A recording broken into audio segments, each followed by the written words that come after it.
Você deve achar que a força policial mais poderosa do mundo derrubaria a máfia fácil. O FBI tinha grana, tecnologia de ponta e o governo dos ainda todo dando apoio. Mas a verdade é chocante. Alguns chefões não só sobreviveram ao FBI, como enganaram o sistema por anos.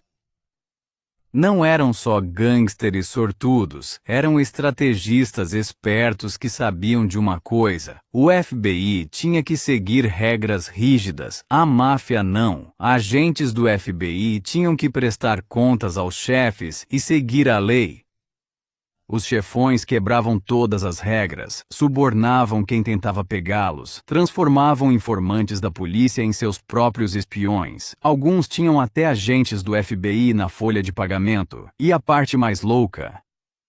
O FBI levou décadas para descobrir como revidar. Por anos, certos chefes foram intocáveis, construíram impérios criminosos de bilhões de dólares bem debaixo do nariz do FBI. Esse jogo de gato e rato nem sempre terminava como se esperava.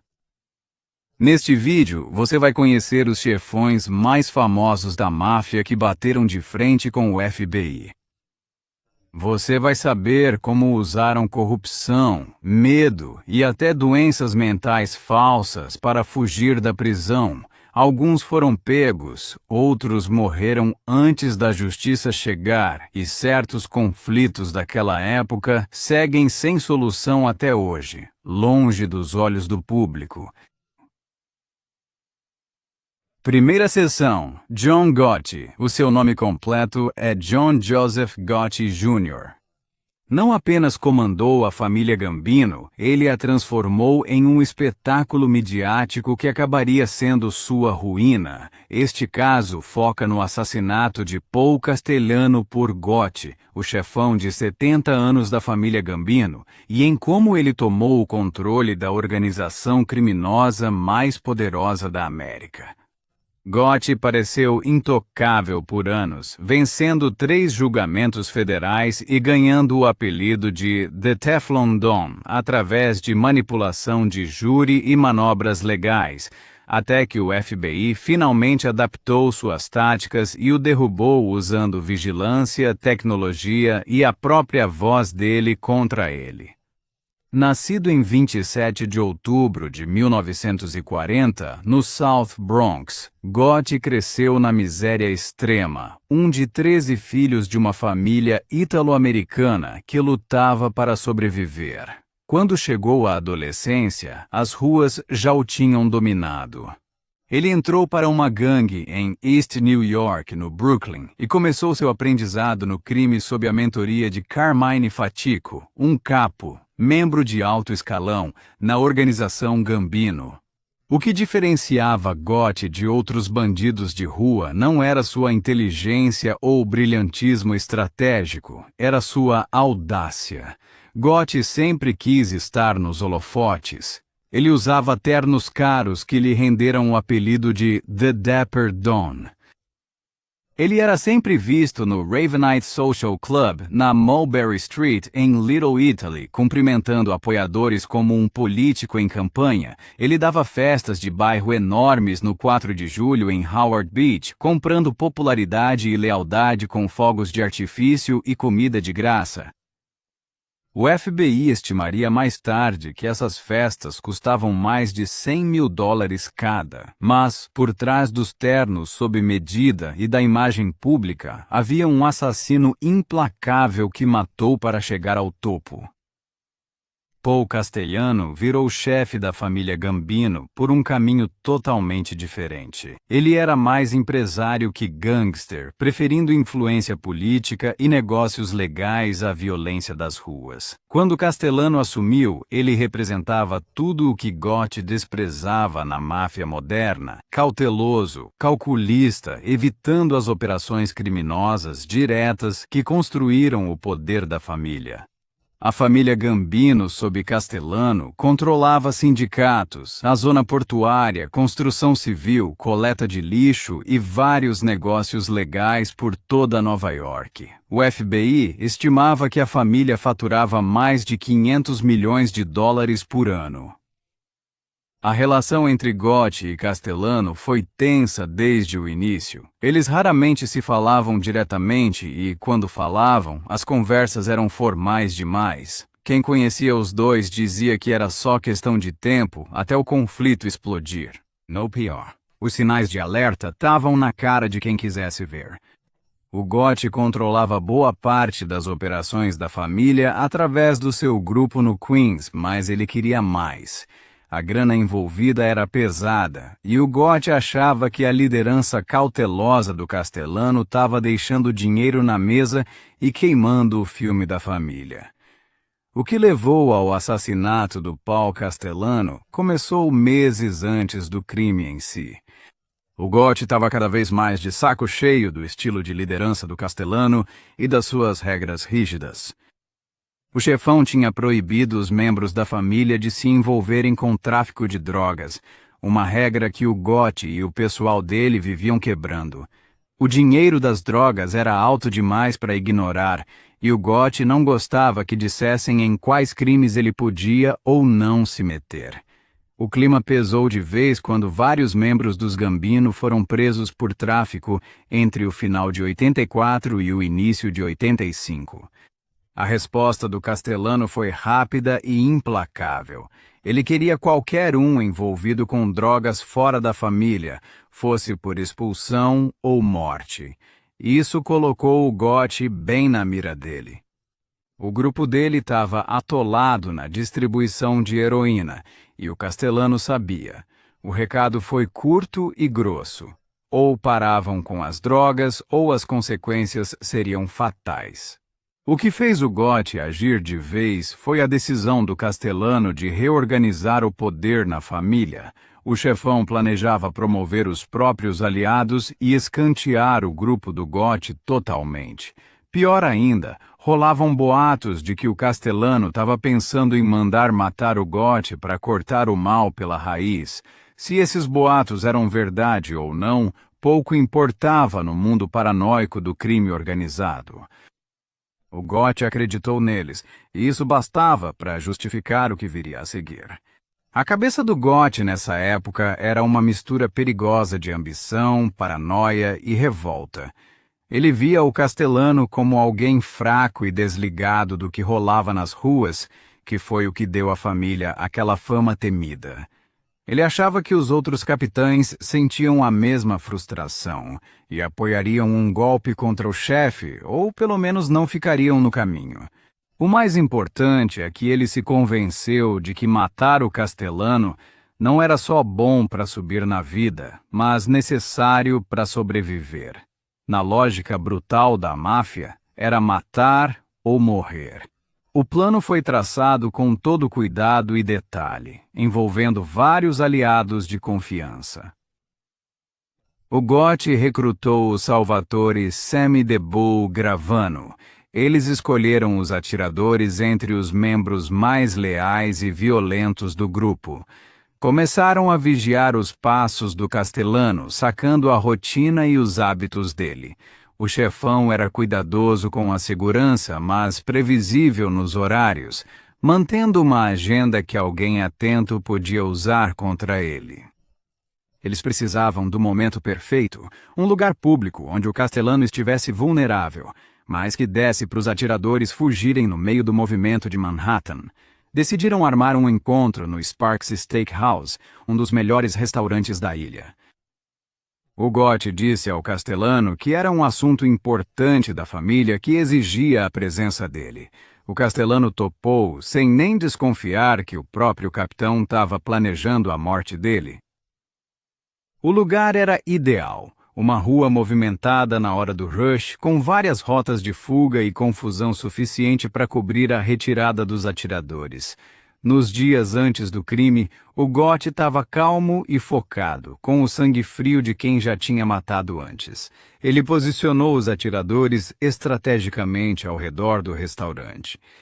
Ele mesmo ficou do outro lado da rua, de onde podia ver tudo acontecer e garantir que o plano saísse perfeito. Tava tudo pronto. Só faltava o Paul Castellano chegar para o seu último jantar. 16 de dezembro de 1985 foi uma segunda-feira gelada em Manhattan.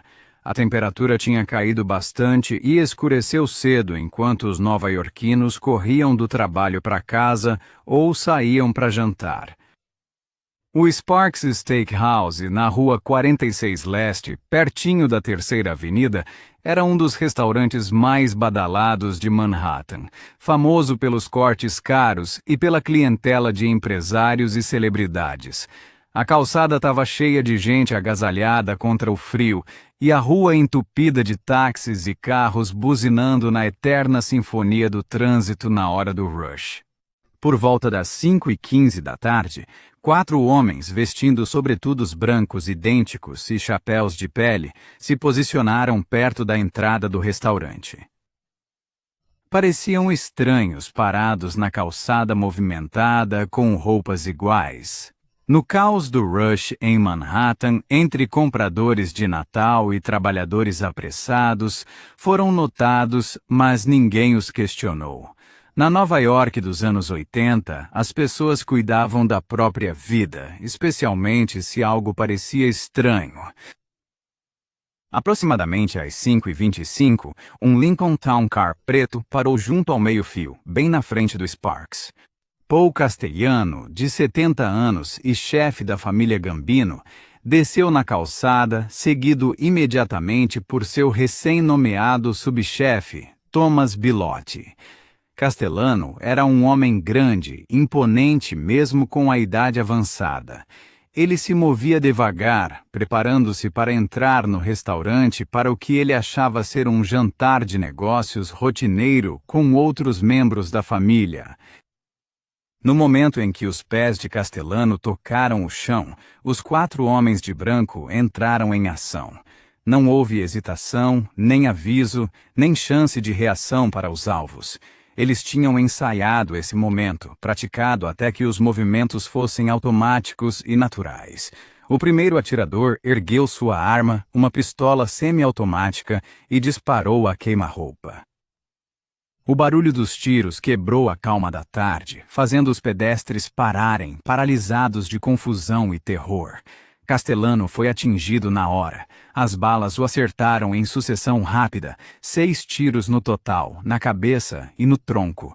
Testemunhas descreveriam a cena mais tarde como surreal, quase inacreditável em sua violência.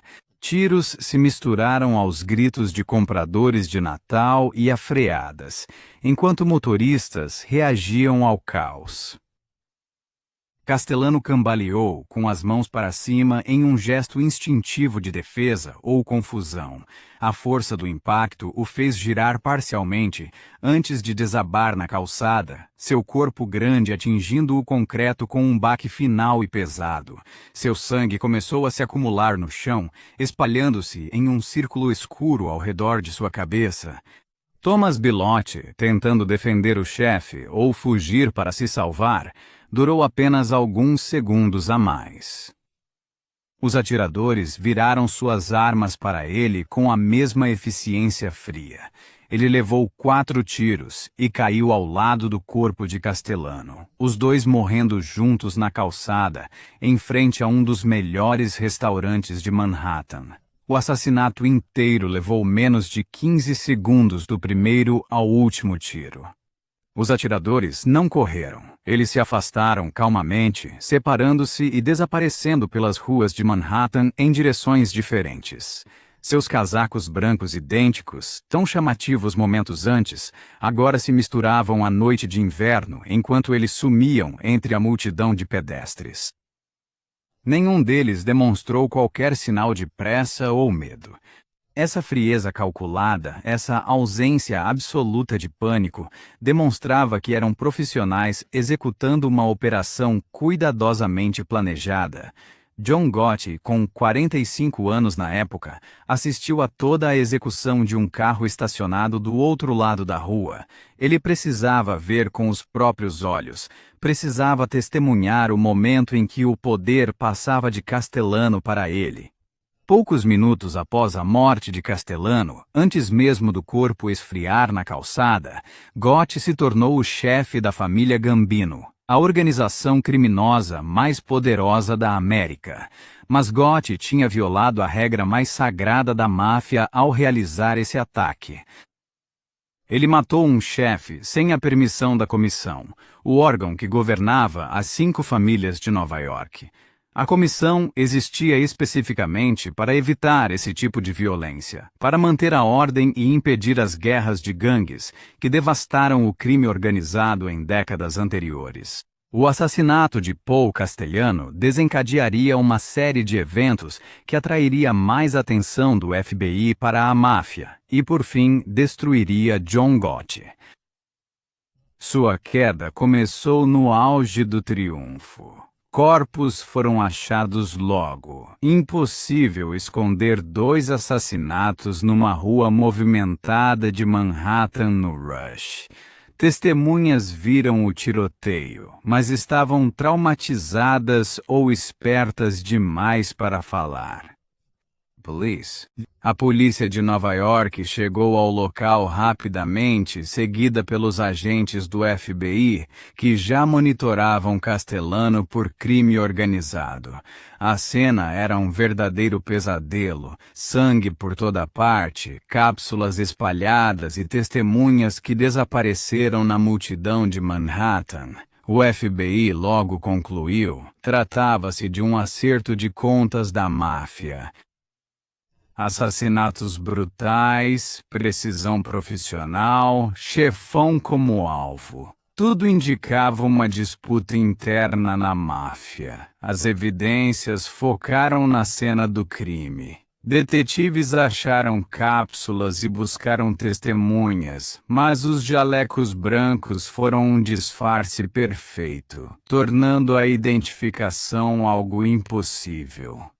Como não foram encontradas as impressões digitais de Gotti nas armas do crime, ficou claro que ele não foi quem puxou o gatilho. Ele apenas observou toda a ação do lado de fora, na rua, garantindo assim que não houvesse qualquer prova direta contra ele. O FBI até possuía fotografias dele no local, mas isso não era o suficiente para comprovar que ele foi o mandante daquele crime. Eles precisavam desesperadamente de testemunhas oculares para o caso. Logo após o assassinato de Castellano, ninguém da família Gambino ousava abrir a boca. A investigação observou Gotti assumir o controle da família, o que era um sinal evidente de seu envolvimento direto. Contudo, saber a verdade e conseguir prová-la perante um tribunal são coisas completamente distintas.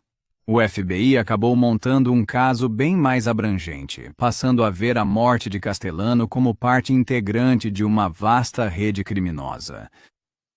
A vigilância tornou-se muito mais rigorosa. Cada associado era constantemente monitorado. Todo o negócio de Gotti passou a ser vigiado. Por anos, John Gotti pareceu intocável, apesar da atenção. Entre 86 e 90, foi julgado 3 vezes por crimes federais graves. Em todas essas ocasiões, ele acabou saindo livre. Chamavam-no de Dom de Teflon. Nada era capaz de atingi-lo. O julgamento aconteceu no ano de 1986, apenas alguns meses depois do falecimento de Castellano.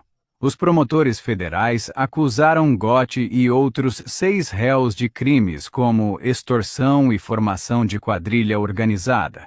As acusações incluíam jogos de azar ilegais, agiotagem e também a obstrução da justiça. O caso contra ele era extremamente sólido, com vigilância, escutas e delatores, mas no veredito, Gotti foi absolvido de tudo. O FBI não fazia a menor ideia de que Gotti corrompera o sistema por dentro. Um membro da família Gambino subornou um jurado por $60 mil em dinheiro vivo. O júri acabou resistindo à pressão, o que resultou na absolvição do Gotti naquele momento. E táticas muito semelhantes a essa acabaram se repetindo diversas vezes ao longo dos anos seguintes. No entanto, enquanto o Gotti celebrava sua vitória, o FBI estava aprendendo com os erros e se adaptando a cada passo que ele dava. Cada nova absolvição que ele obtinha apenas reforçava a busca das autoridades por um método definitivo de derrubá-lo, algo que fosse totalmente imune a qualquer tipo de suborno. A maré do caso contra Gotti finalmente começou a virar, graças ao uso estratégico de tecnologia de ponta e muita paciência. O FBI precisava reunir provas tão contundentes que nenhum júri pudesse simplesmente anular. Precisavam gravar sua voz admitindo assassinatos, ordenando mortes, discutindo os bastidores do seu império. O Ravenite, no 247 da Mulberry Street, era o trono de John Gotti, e o FBI queria grampeá-lo. Em novembro de 1989, descobriram que o Gotti usava o apartamento acima do clube para reuniões e conseguiram uma autorização judicial para instalar escutas. Aquela operação específica era extremamente arriscada e perigosa. O Ravenite vivia sempre lotado, repleto de soldados da família Gambino a qualquer hora do dia. Ao conseguirem entrar no apartamento, instalaram escutas no teto e nas paredes, camuflando tudo sob camadas de tinta e gesso. Durante meses não conseguimos nada de útil, já que Gotti parecia pressentir que estava sendo vigiado. Mas aos poucos, ele baixou a guarda, talvez por arrogância, talvez por estresse, e John Gotti começou a falar. Entre novembro de 1989 e janeiro de 1990, o FBI gravou mais de 100 horas de conversas dentro do Ravenite Social Club.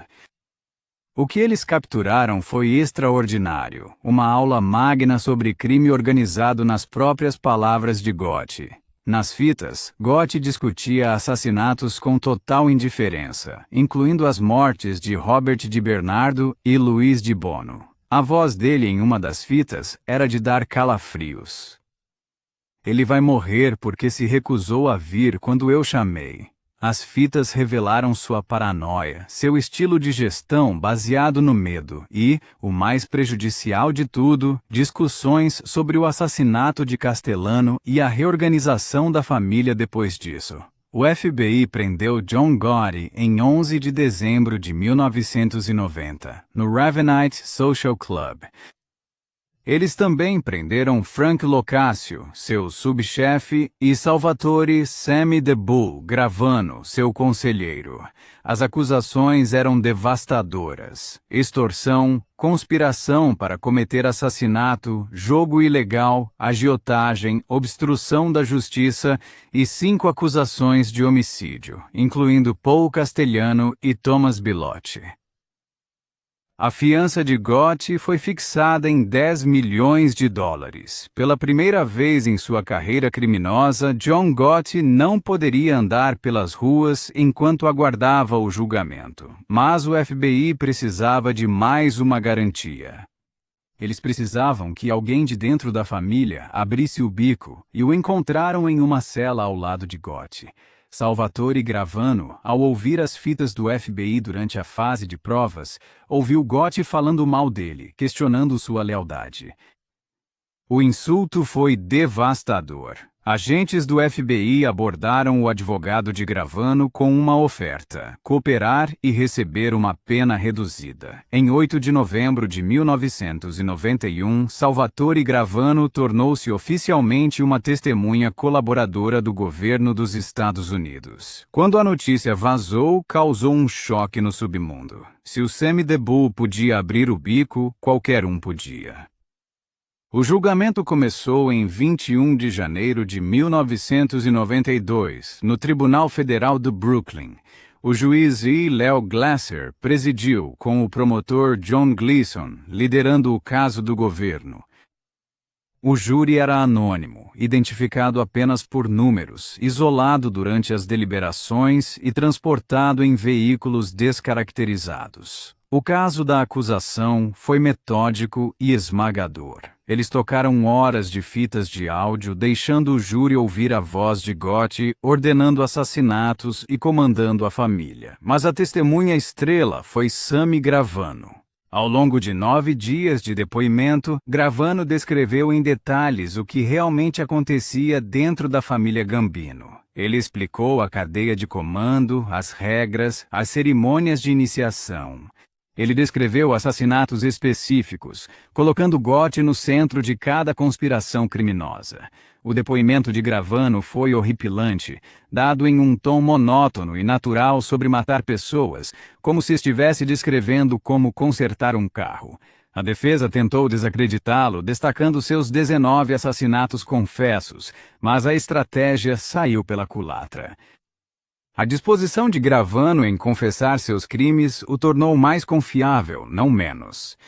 Em 2 de abril de 1992, após apenas 13 horas de deliberação, o júri deu seu veredito. Culpado em todas as acusações. John Gotti foi condenado por extorsão, 5 assassinatos, conspiração para cometer assassinato, jogo ilegal, agiotagem, evasão fiscal e obstrução da justiça. Em 23 de junho de 1992, o juiz Glasser condenou John Gotti à prisão perpétua, sem possibilidade de condicional. Foi a sentença mais dura possível e Glasser deixou claro seus motivos. Em sua declaração de sentença, o juiz disse que Gotti não demonstrou remorso, nem arrependimento, e viveu uma vida de criminalidade implacável. Gotti também foi condenado a pagar $250 mil em multas, embora todos soubessem que o dinheiro nunca seria cobrado.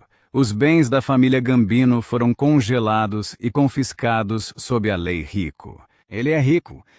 A Lei de Organizações Corruptas e Influenciadas pelo Crime, ou RICO, foi criada para combater o crime organizado focando nos líderes e não só nos peixes pequenos. O Frank Locascio pegou a mesma pena, prisão perpétua sem condicional. Quando o Gotti estava saindo do tribunal, dizem que ele virou para o irmão, Peter, e falou: "Não se preocupe comigo. Não.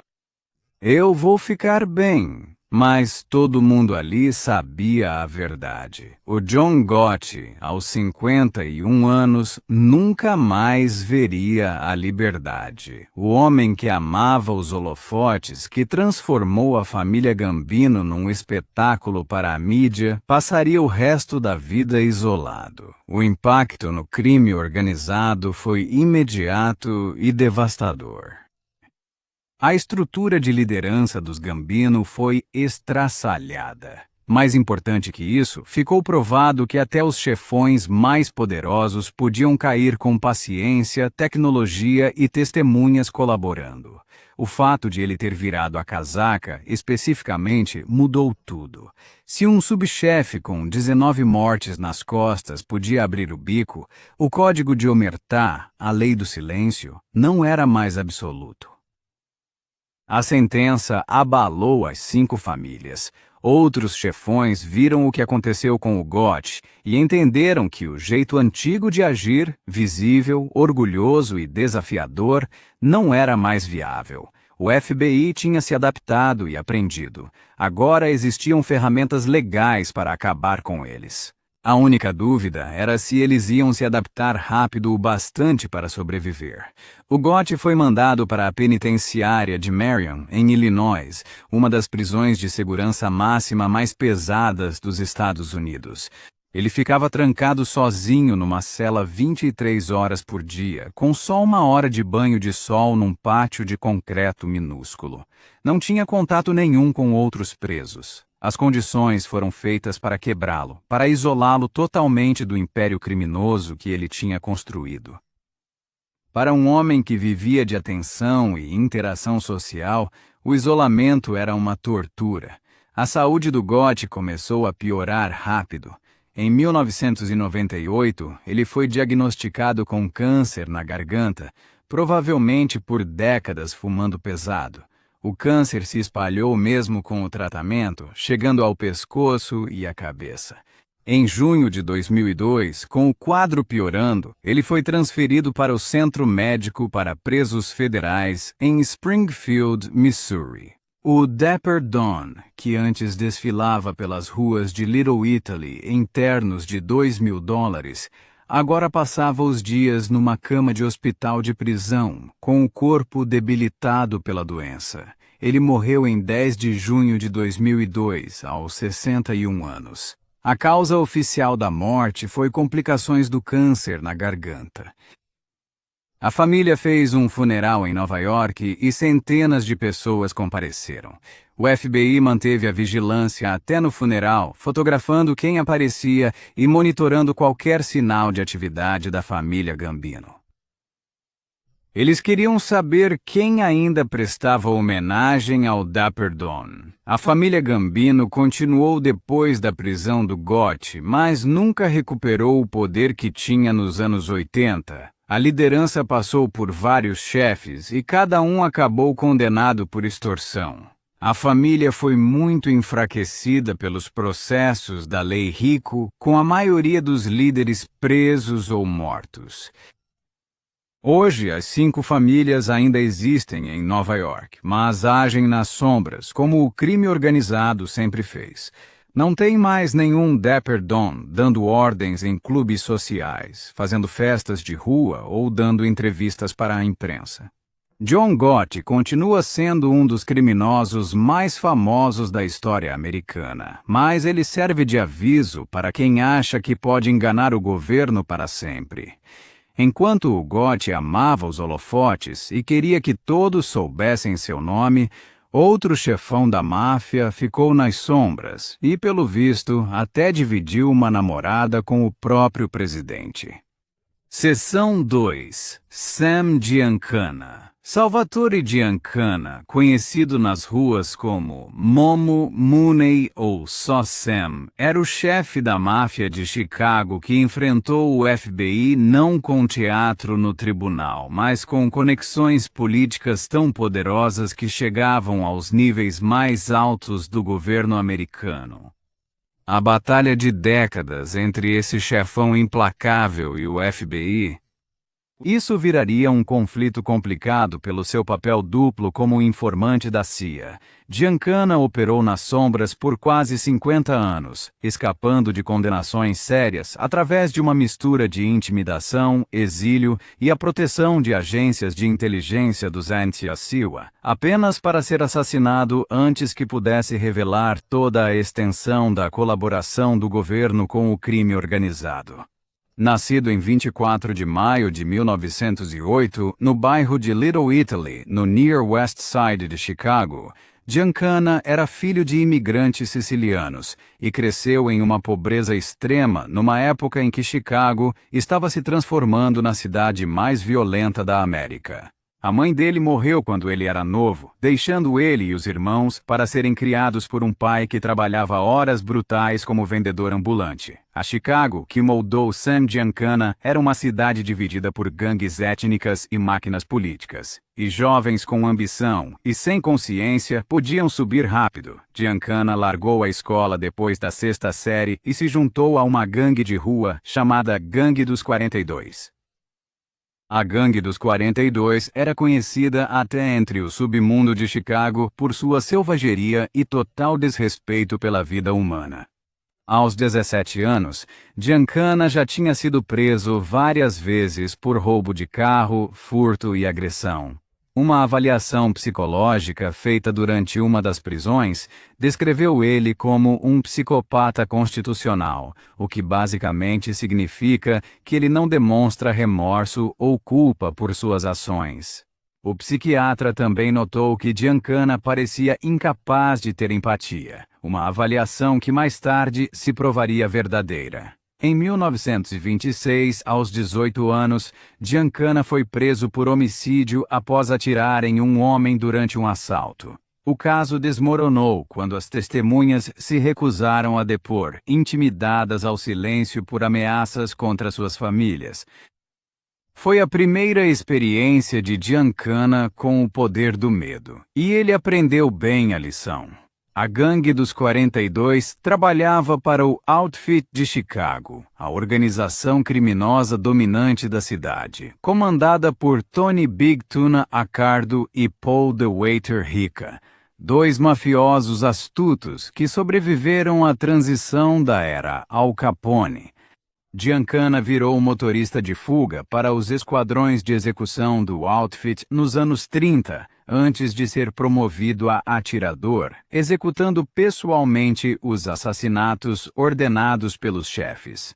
A polícia estimava que ele foi responsável por pelo menos 200 mortes durante sua carreira criminosa, fosse como o atirador ou como quem ordenou o crime. A especialidade dele era o double tap, 2 tiros na nuca, estilo execução. Virou sua marca registrada, um cartão de visitas que aterrorizava qualquer um que cruzasse o caminho do Outfit. No final dos anos 40, Giancana tinha se tornado um capo no Outfit, controlando jogos de azar ilegais, agiotagem e prostituição no South Side de Chicago. Ele ganhava milhões de dólares por ano, dinheiro que fluía por uma rede complexa de empresas de fachada usadas para esconder dinheiro sujo. O FBI estimava que o Outfit de Chicago faturava mais de 2 bilhões de dólares por ano, o equivalente a mais de 20 bilhões hoje. Em 1957, após a prisão de vários líderes do topo do Outfit, Sam Giancana foi promovido a chefão do Outfit de Chicago aos 49 anos. Ele controlava uma das organizações criminosas mais poderosas da América, com influência que ia de Las Vegas a Cuba, de Hollywood a Washington, D.C. Os eventos que acabariam levando ao assassinato de Giancana começaram a se formar décadas antes do crime em si, enraizados em seu império criminoso, em expansão e em seu envolvimento cada vez mais perigoso com o governo dos Mediona. Las Vegas, nos anos 50 e 60, era a joia da coroa do Outfit de Chicago. Giancana supervisionava os interesses do Outfit no Desert Inn, no Riviera, no Stardust, no Fremont e no Tropicana. O esquema era chamado de The Scheme, que consistia em roubar o dinheiro dos cassinos antes que fosse contado. Seus homens pegavam o dinheiro das salas de contagem antes da tributação oficial e levavam a Chicago em malas. O FBI estimou que, entre 57 e 63, o Outfit de Chicago roubou de 40 a 60 milhões dos cassinos de Vegas. Giancana recebia pessoalmente milhões do esquema que usava para manter um estilo de vida de rico, com várias casas, carros caros e um guarda-roupa que não perdia para nenhuma estrela de Hollywood. Mas a operação em Vegas tinha outro propósito além de dar dinheiro.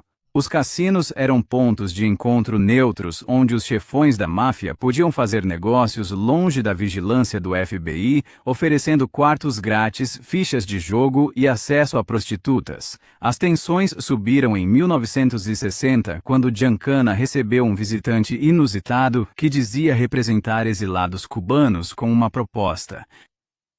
Será que a máfia de Chicago estaria interessada em ajudar a assassinar Fidel Castro? O que Giancana não sabia de início era que os exilados cubanos eram, na verdade, agentes da CIA.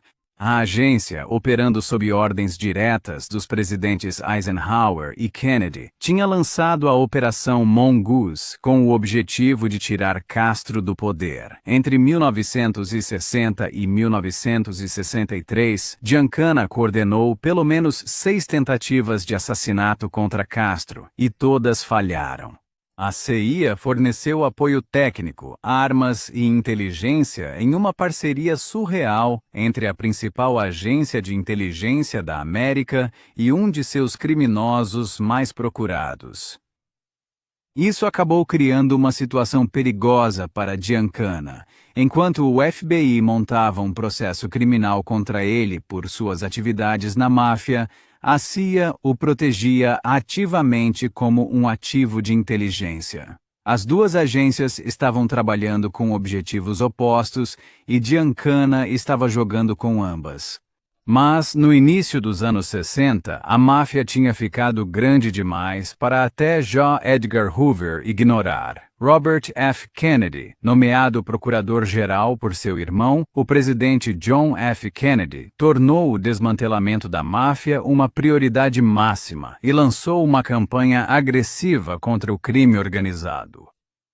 Sam Giancana tornou-se um dos principais alvos de Kennedy. O FBI montou um esquadrão dedicado com a única missão de construir um caso contra o chefão da máfia de Chicago, chamando-o de Operação Top Hoodlum. A vigilância era implacável. Agentes do FBI o seguiam por toda parte, em restaurantes, campos de golfe, até no casamento da filha. Eles estacionavam do lado de fora da casa dele em Oak Park, Illinois. Questionaram seus associados, familiares e até o padre dele. O assédio era uma guerra psicológica feita para isolar Giancana de sua rede criminosa e pressioná-lo a cometer erros. Em 1º de junho de 1965, Giancana foi intimado a comparecer perante um grande júri federal que investigava o crime organizado. Os promotores ofereceram imunidade em troca de seu depoimento. Pela lei, isso significava que ele poderia ser obrigado a depor, já que não poderia ser processado com base em suas próprias declarações.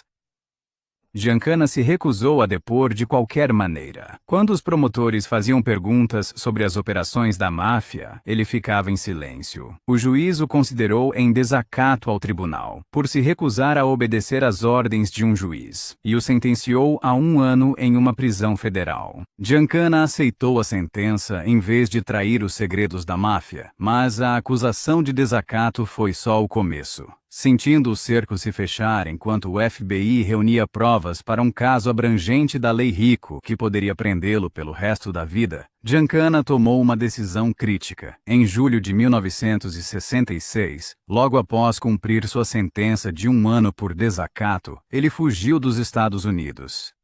Ele viajou para o México, depois para vários países da América do Sul e Europa, vivendo em apartamentos de luxo em Buenos Aires e passando pelo Líbano, Suíça e Irã. Por quase 8 anos, Sam Giancana fugiu da lei, vivendo no exílio enquanto o FBI e a máfia de Chicago operavam sem ele.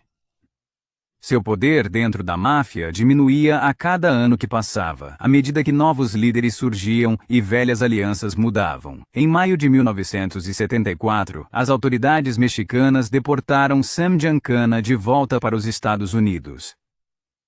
Ele tinha 66 anos, a saúde debilitada e seu poder na máfia estava muito enfraquecido pelos anos de ausência.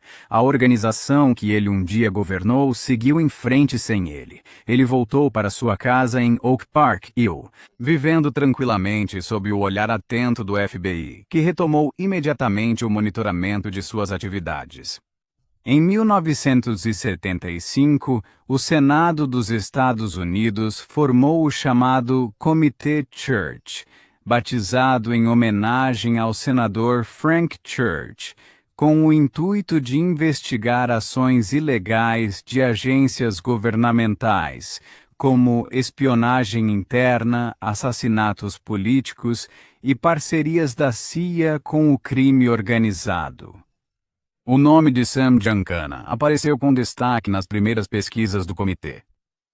Seu envolvimento nos planos de assassinato de Castro pela CIA fez dele uma testemunha crucial, que poderia expor toda a extensão da colaboração do governo com a máfia. Em 19 de junho de 1975, Giancana foi convocado novamente para comparecer perante o Comitê Church. Ele estava programado para testemunhar sobre a Operação Mongoose e seu trabalho com a CIA. A audiência foi marcada para 24 de junho de 1975. Ele nunca chegaria lá. Na noite de 19 de junho de 1975, no mesmo dia em que recebeu a convocação do Comitê Church, Sam Giancana estava em sua casa em Oak Park. Sua equipe habitual de vigilância do FBI tinha sido misteriosamente retirada de serviço no início daquela noite, uma decisão que nunca foi explicada claramente. Pela primeira vez em meses, Giancana não estava sendo vigiado. Por volta das 10 horas da noite, Giancana estava na cozinha do porão, aparentemente preparando um lanche noturno. Ele estava fritando linguiças no fogão, um prato tradicional italiano que costumava fazer para si mesmo. Ele estava sozinho na casa. Seu zelador, Joseph Di Persio, tinha saído naquela noite. Alguém entrou na casa pela entrada dos fundos. Esse alguém conhecia a planta da casa, conhecia a rotina de Giancana, sabia que ele estaria sozinho. O assassino desceu até a cozinha do porão e encontrou Giancana no fogão. Sam Giancana foi baleado 7 vezes com uma pistola calibre .22, equipada com silenciador.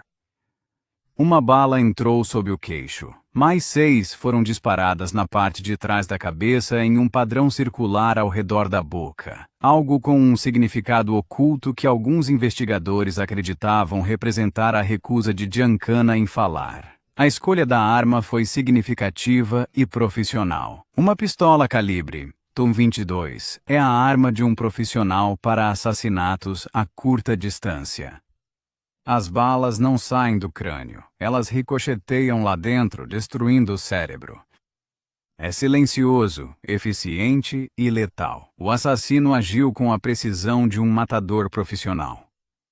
Não houve luta, nem sinais de pânico ou fuga apressada. O assassino não deixou evidências, nem impressões digitais, nem cápsulas de munição. Foram todas recolhidas, sem testemunhas. A execução foi perfeita em sua brutalidade. O único sinal de sua presença era o corpo de Sam Giancana caído no chão do porão. O sangue se acumulando ao redor de sua cabeça, as linguiças ainda chiando no fogão. O assassino entrou e saiu como um fantasma, deixando para trás apenas a morte e perguntas sem resposta. O corpo de Giancana foi descoberto na manhã seguinte por sua filha, Francine, que tinha vindo ver como o pai estava. Ela o encontrou deitado de barriga para cima em uma poça de sangue que se espalhava pelo chão da cozinha do porão. Fora isso, a cozinha estava intacta. Nada foi roubado ou revirado. A polícia de Oak Park iniciou uma investigação de homicídio, mas a tarefa era quase impossível. Execuções da máfia são muito difíceis de resolver. A omertá, o código de silêncio, faz com que testemunhas se calem. Evidências são limpas e o matador já sumiu, muitas vezes morto para eliminar o elo com o mandante. O FBI e a polícia de Chicago investigam, mas suspeitos é o que não faltam. Giancana tinha feito inúmeros inimigos ao longo de suas décadas no crime organizado. A investigação rapidamente desenvolveu 3 teorias principais. A teoria 1 sugeria que a CIA tinha ordenado o assassinato de Giancana para impedi-lo de testemunhar perante o Comitê Church. Seu depoimento poderia ter exposto atividades ilegais da agência de inteligência e potencialmente implicado funcionários de alto escalão em planos de assassinato. O momento, morto no mesmo dia em que foi convocado, parecia coincidência demais. O fato da vigilância do FBI ter sido retirada na noite do assassinato levantou suspeitas extras sobre o envolvimento do governo. Mas a maioria dos investigadores sérios descarta essa teoria, porque a CIA não costumava cometer assassinatos domésticos, ainda mais um tão visado que chamaria tanta atenção. A segunda teoria, na qual a maioria das autoridades acredita, sugere que o Chicago Outfit ordenou o crime. Giancana virou um problemão para o Outfit. Ele sabia onde os corpos estavam enterrados, literal e figurativamente. Conhecia as redes de corrupção, quais políticos e juízes estavam na folha de pagamento e as operações criminosas de décadas. Se ele testemunhasse no Congresso, mesmo em sessão fechada, poderia destruir o Outfit. Além disso, seus anos no exílio enfraqueceram sua posição. Surgiram novos líderes que o viam como uma relíquia, uma ameaça à autoridade deles. A terceira teoria era de que foi algo pessoal. Giancana traiu inúmeras pessoas na carreira, ordenou a morte de amigos e parceiros, roubou de sócios, dormiu com as esposas de outros homens, inclusive, pelo visto, dividindo uma amante com o presidente John F. Kennedy. A lista de quem o queria morto por motivos pessoais era longa e variada. Em 2024, a NBC Chicago fez uma investigação apontando o executor do Outfit, Dominic Butch Blasey, como o provável atirador.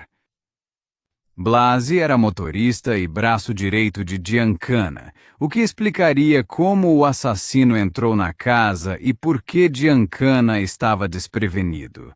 Apesar de décadas de investigação, ninguém nunca foi acusado pelo assassinato de Sam Giancana. O caso continua oficialmente sem solução, um mistério que esfria a cada ano que passa, conforme testemunhas em potencial morrem ou somem no programa de proteção à testemunha. O FBI estava montando um caso rico abrangente contra Giancana quando ele foi morto, com provas de conspiração para homicídio, transporte interestadual de bens roubados, evasão fiscal, jogo ilegal, agiotagem, extorsão e fraude eletrônica. Nenhuma dessas acusações foi a julgamento porque Giancana fugiu do país e foi assassinado antes que os promotores apresentassem o caso.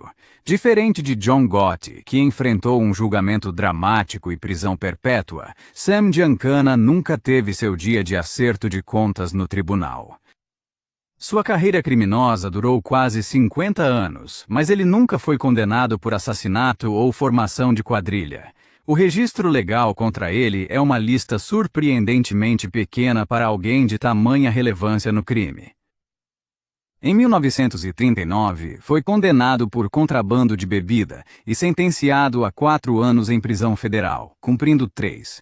Em 1943, foi preso por selos de racionamento de gasolina no mercado negro durante a Segunda Guerra, mas as acusações foram retiradas. Em 1957, Giancana foi convocado pelo Comitê McClellan, que investigava o crime organizado, onde invocou a Quinta Emenda contra a autoincriminação. Em 1965, foi condenado por desacato ao tribunal por se recusar a depor perante um grande júri federal e pegou 1 ano de prisão, sentença que aceitou em vez de trair os segredos do Outfit. De 1966 a 1974, viveu no exílio para evitar novos processos, escapando da justiça americana ao sair da jurisdição do país. A falta de grandes julgamentos não reflete a ausência de atividade criminosa, mas sim a habilidade de Giancana em evitar processos por meio de intimidação, corrupção e fuga estratégica. O FBI montou casos contra ele cuidadosamente por anos, mas testemunhas sumiam ou se recusavam a depor. Provas físicas desapareciam. Jurados eram ameaçados ou subornados. Nas poucas vezes que os promotores conseguiram acusá-lo, eram crimes menores perto da escala real dos delitos de Giancana. Estima-se que Giancana tenha mais de 200 mortes nas costas, cometidas pessoalmente ou ordenadas como chefe do Chicago Outfit.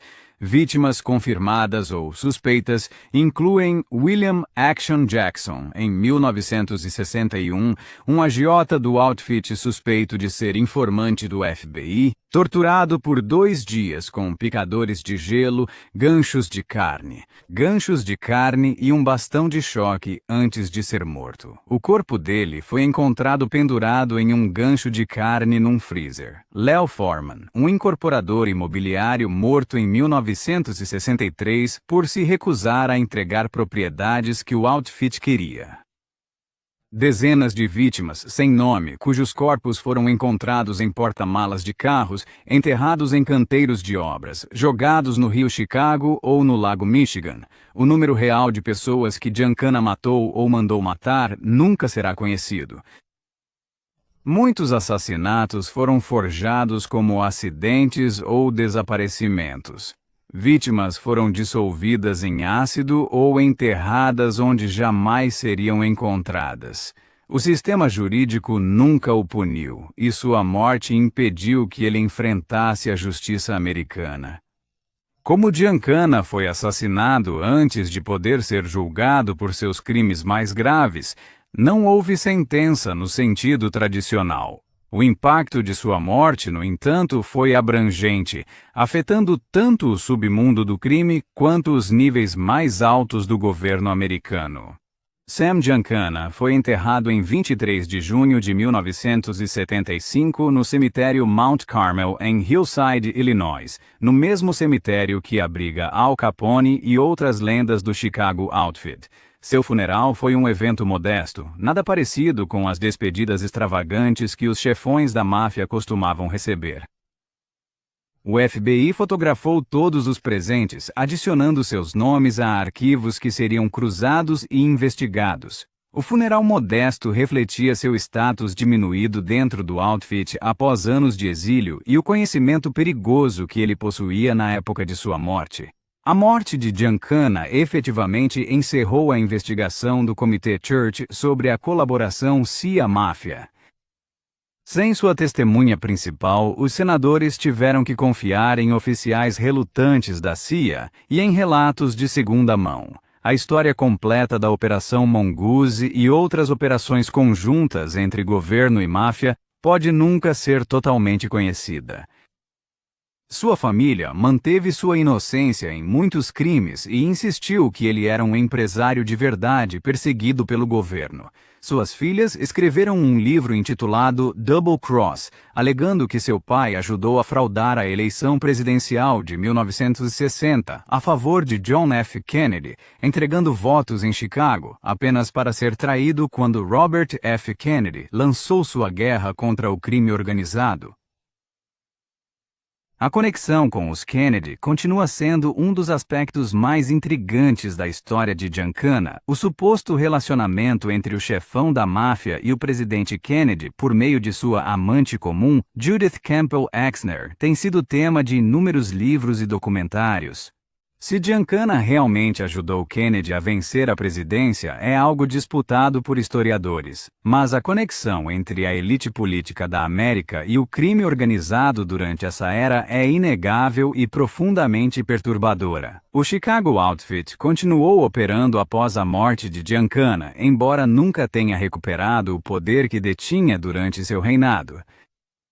Os processos RICO durante os anos 80 e 90 enfraqueceram bastante a cúpula. O Outfit ainda existe, mas opera nas sombras, tal como o crime organizado faz atualmente.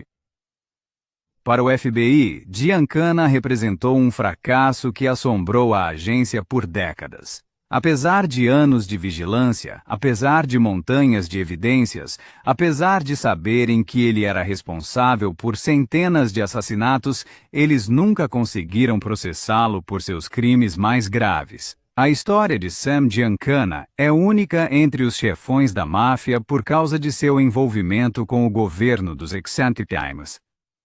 Enquanto outros líderes do crime passaram suas carreiras fugindo das autoridades federais, Giancana trabalhou tanto para quanto contra elas. Ele era ao mesmo tempo um criminoso e um ativo do governo, assassino e agente de inteligência.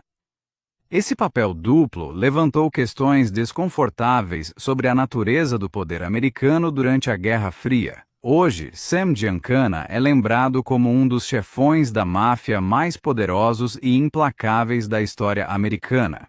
Ele controlava um império que se estendia de Chicago a Las Vegas e Cuba.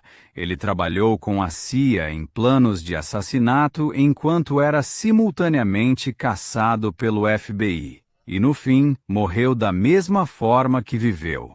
Violentamente, misteriosamente, com seus segredos intactos.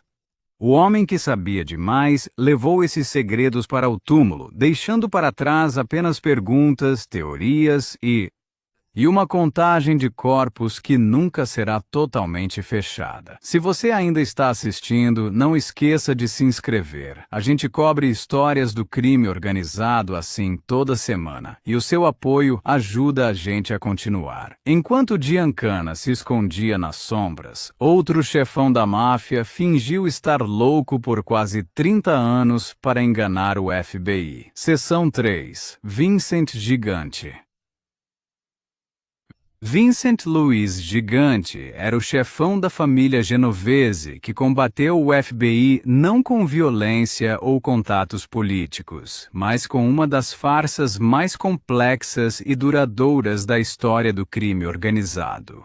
Fingindo ter problemas mentais por quase 30 anos, Gigante conseguiu escapar da justiça por décadas, enganando psiquiatras, juízes e a polícia, fazendo todos acreditarem que ele não tinha capacidade mental para ser julgado. Tudo isso enquanto comandava secretamente a família criminosa mais poderosa e disciplinada de Nova York. Sua eventual condenação e a confissão da fraude mostraram como o FBI finalmente se adaptou para derrotar até o adversário mais astuto. Nascido em 29 de março de 1928, no Lower East Side de Manhattan, Vincent Gigante era o mais novo de 5 irmãos em uma família de imigrantes italianos. Seu pai, Salvatore Gigante, trabalhava como joalheiro e relojoeiro, lutando para sustentar sua grande família durante a Grande Depressão. Os Gigante viviam em um apartamento apertado, onde o jovem Vincent dividia o quarto com os irmãos, aprendendo cedo que sobreviver significava lutar por tudo o que se conseguia. Na adolescência, Gigante mostrou talento como boxeador, lutando sob o nome de The Shin, um apelido que veio do termo carinhoso em italiano que sua mãe usava, Vincenzo Cinzerelli. Ele acumulou um recorde de 21 vitórias e 4 derrotas como meio-pesado profissional entre 1944 e 1947. Tinha mãos potentes e um bom jogo de pernas, mas faltava o instinto assassino necessário para chegar ao nível de campeão. Olheiros do boxe notaram que Gigante parecia se segurar no ringue, como se não conseguisse se comprometer totalmente em machucar seus oponentes. Essa contenção desapareceria completamente quando Gigante entrasse para o crime organizado. Aos 20 e poucos anos, Gigante chamou a atenção de Vito Genovese, o implacável chefe de uma das 5 famílias de Nova York. Genovese viu potencial no jovem ex-boxeador. Inteligência, lealdade e, o mais importante, a capacidade de violência quando devidamente motivado. Gigante foi introduzido na família Genovese no início dos anos 50, começando como soldado e subindo na hierarquia ao provar ser capaz da tarefa mais essencial da máfia, o assassinato. Na noite de 2 de maio de 1957, Vincent Gigante recebeu uma ordem que definiria o resto de sua vida. Vito Genovese queria Frank Costello morto. Costello, conhecido como o primeiro-ministro do submundo, era o atual chefe, um operador sofisticado que preferia influência política e negócios legais à violência. Mas Genovese acreditava que o poder vinha do medo, e o medo vinha das balas. Gigante, então com 29 anos, foi escolhido para ser o atirador. A tentativa de assassinato falhou espetacularmente. Quando Costello entrou no saguão do seu prédio por volta das 11 da noite, Gigante surgiu das sombras e disparou um único tiro de um revólver calibre 38. Costello virou a cabeça ao ouvir seu nome, e a bala atingiu seu couro cabeludo de raspão em vez de matá-lo. Gigante fugiu, convencido de que tinha cumprido a missão, mas Costello sobreviveu. A polícia encontrou as digitais de Gigante e o prendeu em poucos dias, mas Costello se recusou a identificar seu agressor, e as acusações foram retiradas. A experiência ensinou a Gigante 2 lições cruciais que moldariam toda a sua carreira criminosa. Primeiro, o assassinato era a ferramenta definitiva de poder na máfia. Segundo, o sistema jurídico podia ser manipulado se você entendesse suas fraquezas. Ao longo dos anos 60 e 70, Gigante subiu na hierarquia da família Genovese. Ele se tornou um capo, controlando esquemas ilegais de arrecadação de dinheiro em sindicatos, particularmente na Associação Internacional de Estivadores, que controlava a orla de Nova York. O FBI estimou que suas atividades criminosas rendiam mais de 100 milhões de dólares por ano. No final dos anos 60, Gigante começou a apresentar um comportamento estranho que evoluiria para sua lendária farsa de 3 décadas. Ele vagava pelas ruas de Greenwich Village de roupão e pijama, falando sozinho. Ele mais arrastava os pés do que andava, de cabeça baixa e ombros curvados. Vizinhos relataram tê-lo visto urinando na rua. Ele parecia desleixado, confuso e mentalmente instável. Sua família alegava que ele sofria de uma doença mental grave. Em 1969, Gigante se internou no St. Vincent's Hospital para uma avaliação psiquiátrica, onde os médicos o diagnosticaram com esquizofrenia e depressão, ambas doenças mentais sérias. Para quem estivesse observando, e o FBI com certeza estava, Vincent Gigante parecia um homem acabado, destruído pela doença mental, incapaz de comandar um império criminoso. Era tudo fingimento. A cena do louco, como ficou conhecida. Ele enganou psiquiatras, juízes, jornalistas e até alguns agentes da lei. O roupão e o pijama viraram seu figurino. O resmungo e o andar arrastado viraram sua performance. As internações psiquiátricas forneciam documentação oficial de que ele era genuinamente doente mental. Por trás da fachada que ele montou, Gigante comandava a família Genovese com mão de ferro. Em 1981, quando o chefão Philip Fonzie Thierry morreu, o conselho da família escolheu Gigante como o novo chefe. Ele tinha 53 anos e estava no auge do seu poder. Sob sua liderança, a família Genovese se tornou a mais poderosa e secreta das 5 famílias de Nova York. Como chefe, Vincent Gigante, agora apelidado ironicamente pela imprensa de The Odd Father, implementou regras rígidas para proteger a família da polícia. Ele proibiu os membros de falar em seu nome. Os associados se referiam a ele como o queixo, ou simplesmente tocavam no próprio queixo ao falar dele. Ele proibiu o uso das palavras máfia, mob ou cosa nostra em conversas. Mais importante ainda, Gigante ordenou que todas as reuniões fossem feitas caminhando. Ele entendia que o FBI usava tecnologia de vigilância sofisticada para grampear apartamentos, clubes sociais e veículos, mas era muito mais difícil gravar uma conversa entre 2 pessoas andando em uma rua movimentada de Nova York. A família Genovese, sob o comando de Gigante, controlava operações que rendiam mais de 400 milhões de dólares anualmente. Através da Associação Internacional de Estivadores, eles controlavam o transporte e a movimentação de carga nos portos de Nova York e Nova Jersey. Controlavam fornecedores de concreto, sindicatos e contratos de construção em toda a cidade de Nova York, incluindo acordos relacionados a Trump Tower.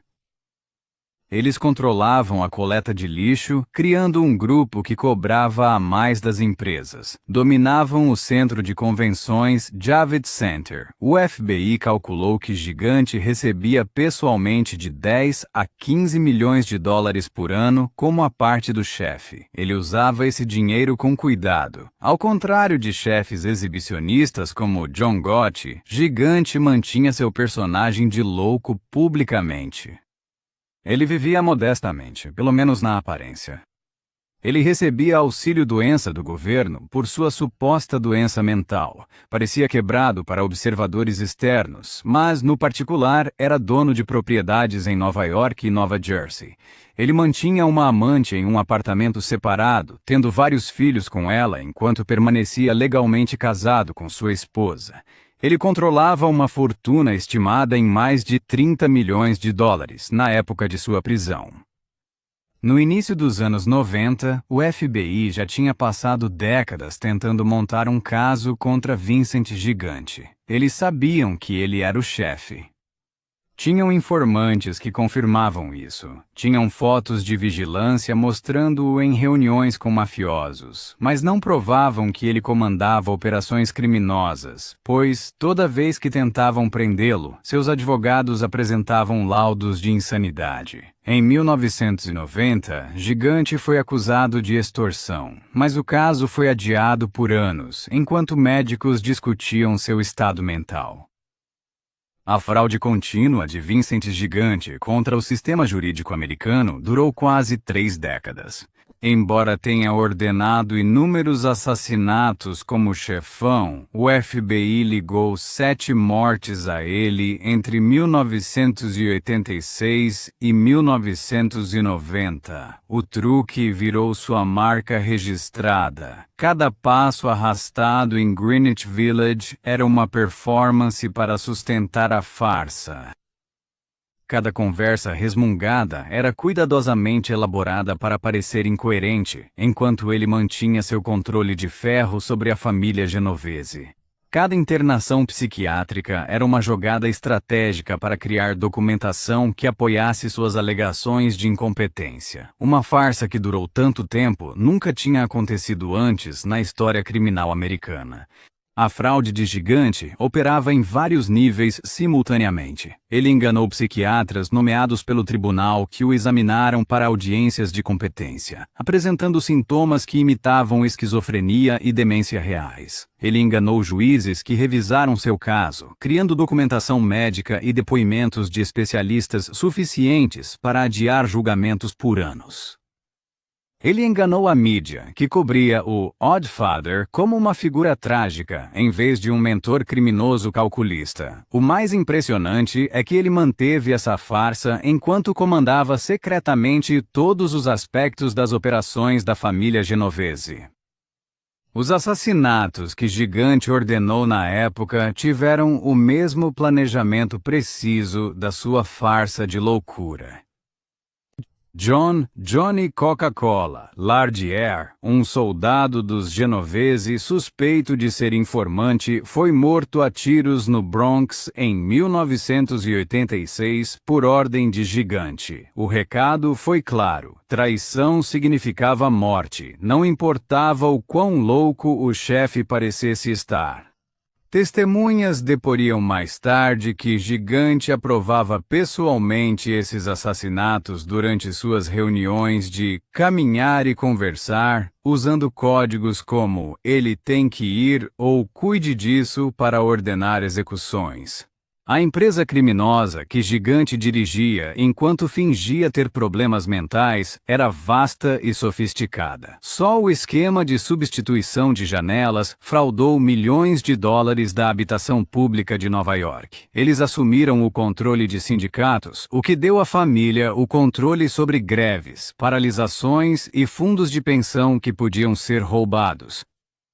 As operações na Orla geravam 30 milhões de dólares anualmente. Todo grande projeto de construção em Nova York pagava tributo à família Genovese. A investigação do FBI sobre Vincent Gigante representou um desafio fundamental para a lei. Como investigar e processar alguém que parece mentalmente doente demais para entender as acusações contra si? O Bureau vigiava Gigante desde os anos 60, mas sua encenação de insanidade criou um escudo legal que parecia impenetrável. Técnicas tradicionais de investigação, vigilância, escutas, testemunhas colaboradoras, tudo confirmava que Gigante comandava a família Genovese, mas seus advogados sempre apresentavam especialistas psiquiátricos, alegando que ele era incapaz de ir a julgamento. A reviravolta veio quando o FBI decidiu focar não apenas em construir um caso criminal, mas em provar que a doença mental era uma fraude. Eles lançaram a Operação Windows, ostensivamente investigando a indústria de substituição de janelas que a família Genovese controlava. Mas a operação foi muito mais fundo, examinando toda a estrutura criminosa da família e o papel de Gigante no comando. O FBI precisava pegar Gigante lúcido, competente e claramente no comando quando ele achasse que ninguém estava olhando. Escutas telefônicas e testemunhas colaboradoras forneceram evidências cruciais. Embora o próprio Gigante tomasse cuidado para nunca discutir negócios por telefone ou em locais fáceis de grampear, seus subordinados nem sempre eram tão cautelosos. O FBI gravou centenas de horas de conversas entre capitães e soldados dos Genovese, discutindo como as ordens vinham de Gigante, como os lucros chegavam a ele e como ele tomava as decisões finais sobre os assuntos da família.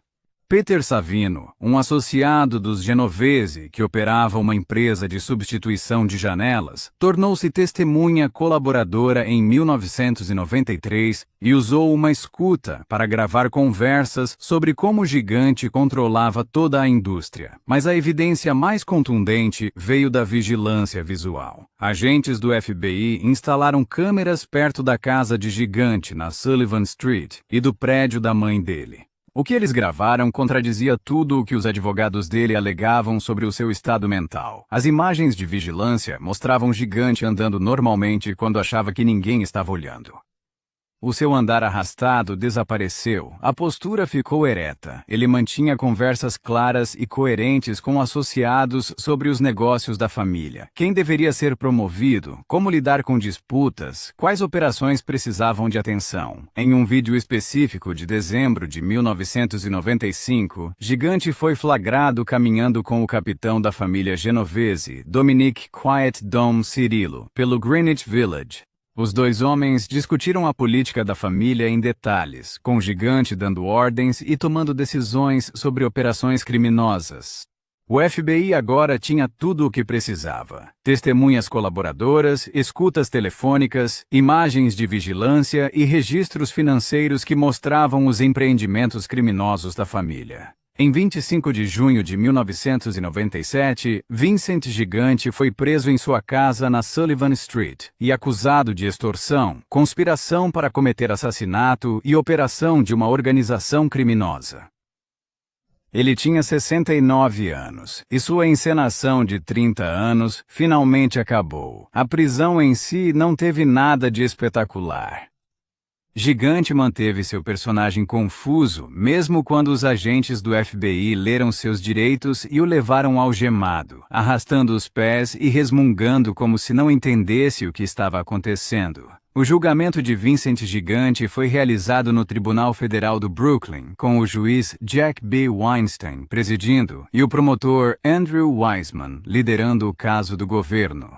Antes mesmo do julgamento começar, no entanto, havia a questão crítica da competência de Gigante. Sua equipe de defesa entrou com petições argumentando que Gigante não tinha condições mentais para ser julgado, apresentando avaliações psiquiátricas de vários médicos alegando que ele sofria de demência, esquizofrenia e síndrome cerebral orgânica que o deixavam incapaz de entender os processos legais. O juiz Weinstein ordenou uma avaliação psiquiátrica independente. O Dr. Stanley Portnow examinou Gigante extensivamente e chegou a uma conclusão crucial. Embora Gigante pudesse ter alguns problemas de saúde mental, ele estava exagerando seus sintomas e era competente para ser julgado. O juiz decidiu que o julgamento prosseguiria, rejeitando a última tentativa da defesa de usar a suposta doença mental de Gigante como um escudo contra a acusação. Essa decisão foi um divisor de águas. Pela primeira vez em décadas, Gigante teria que enfrentar acusações criminais no tribunal em vez de se esconder atrás de laudos psiquiátricos. A promotoria construiu seu caso em torno de 3 acusações principais, mostrando como Gigante controlava a família Genovese. Eles mostraram como Gigante comandou a família Genovese como uma organização criminosa de 1981 a 1997. Os promotores apresentaram depoimentos de testemunhas colaboradoras que descreveram a estrutura da família, como as ordens fluíam de Gigante para os capitães e para os soldados, e como os lucros voltavam para o chefe. Peter Savino testemunhou sobre o esquema das janelas, explicando como o gigante aprovava pessoalmente quais empresas podiam operar e quanto pagariam em tributos, fraudando a habitação pública da cidade de Nova York em milhões de dólares. As acusações de conspiração por homicídio focaram 7 mortes que Gigante ordenou ou aprovou entre 86 e 90, incluindo Johnny Coca-Cola, Lardier e a tentativa contra Peter Savino. Testemunhas colaboradoras declararam que Gigante aprovou pessoalmente esses assassinatos durante reuniões encaminhadas, usando palavras de código claras. O uso do sindicato para cometer crimes demonstrou como o gigante corrompeu sindicatos, particularmente a Associação Internacional de Estivadores, local 1804-1. George Baroni, ex-chefe do sindicato, testemunhou que precisava da aprovação de Gigante para cada decisão importante do sindicato. Mas a evidência mais dramática foram as imagens de vigilância. Os jurados assistiram a vídeos de Gigante andando normalmente, falando com clareza e discutindo negócios. Depois, viram imagens de comparecimentos ao tribunal onde Gigante arrastava os pés, resmungava e parecia confuso. Ali estava a prova visual de que a doença mental era uma encenação. Os advogados de defesa argumentaram que o governo estava perseguindo um velho doente, alegando que Gigante tinha dias bons e dias ruins que explicavam a discrepância em seu comportamento. Eles sugeriram que as imagens de vigilância foram editadas seletivamente para fazê-lo parecer mais competente do que realmente era. Atacaram a credibilidade das testemunhas colaboradoras, apontando que muitos eram assassinos confessos que receberam penas reduzidas em troca de depoimento. Mas, a essa altura, as provas eram esmagadoras. O júri deliberou por menos de 6 horas antes de retornar em 25 de julho de 1997, com vereditos de culpado em todas as acusações. Vincent Gigante foi condenado por extorsão, conspiração para cometer assassinato e extorsão trabalhista. O tribunal estava lotado de jornalistas, autoridades policiais e espectadores que acompanharam o caso. Gigante não demonstrou reação ao veredito, mantendo seu teatro mesmo na derrota, sentado curvado em sua cadeira e olhando para o chão. Em 18 de dezembro de 1997, o juiz Weinstein sentenciou Vincent Gigante a 12 anos em uma prisão federal e o multou em $1.250.000. Embora não fosse uma sentença de prisão perpétua, era efetivamente uma para um homem de 69 anos, com saúde debilitada. O juiz observou que Gigante demonstrou total crueldade ao comandar a família Genovese e corrompeu instituições que deveriam servir ao bem público. A sentença representou uma grande vitória para o FBI. Mas esse não foi o fim dos problemas legais de Gigante. Promotores federais apresentaram acusações adicionais em 2002, enquanto Gigante apelava de sua condenação, acusando-o de ordenar a tentativa de assassinato de John Gotti em 1986 e outros homicídios. Essas acusações traziam risco de prisão perpétua. Diante da chance de morrer preso e novas provas de pena perpétua sem condicional, Vincent Gigante tomou uma decisão que chocou o meio jurídico, dando razão aos agentes do FBI que suspeitavam da verdade há décadas. Em 7 de abril de 2003, Gigante compareceu ao Tribunal Federal no Brooklyn para uma audiência sobre as novas acusações de assassinato. Pela primeira vez em quase 30 anos, ele abandonou o teatro completamente. Gigante se apresentou diante do juiz George B. Daniels e admitiu a verdade que todos suspeitavam, mas que ele nunca havia reconhecido. Ele fingiu doença mental por décadas para evitar processos. O roupão, o andar arrastado, os resmungos, tudo tinha sido uma performance projetada para manipular o sistema jurídico. Sou mentalmente competente e estou pronto para prosseguir com este caso, disse Gigante com clareza, voz firme e postura ereta. Este não era o homem confuso e desconexo que apareceu nos tribunais por anos. Quando o juiz Daniels lhe perguntou diretamente: "Por anos, o senhor fingiu estar mentalmente doente. Isso foi uma farsa?", Gigante respondeu simplesmente: "Sim, meritíssimo." O tribunal explodiu enquanto jornalistas corriam para enviar as matérias e agentes do FBI se permitiam sorrisos de satisfação. Ele se declarou culpado de obstrução de justiça, o crime de fingir insanidade para evitar processos. Em troca, os promotores federais concordaram em adicionar apenas 3 anos à sua sentença existente, o que significa que ele cumpriria um total de 15 anos em vez de enfrentar uma possível prisão perpétua pelas acusações de assassinato. Ao admitir a farsa, Gigante destruiu qualquer simpatia que pudesse ter gerado. Ele fez pouco do sistema de justiça criminal e das pessoas que genuinamente sofriam de doenças mentais. O legado que deixou não foi o de um criminoso astuto, mas o de um homem que mentiu por tanto tempo que nada nele era confiável. Se você gostou desse mergulho profundo nos chefões da máfia que lutaram contra o FBI, não esqueça de se inscrever. Vejo você no próximo vídeo.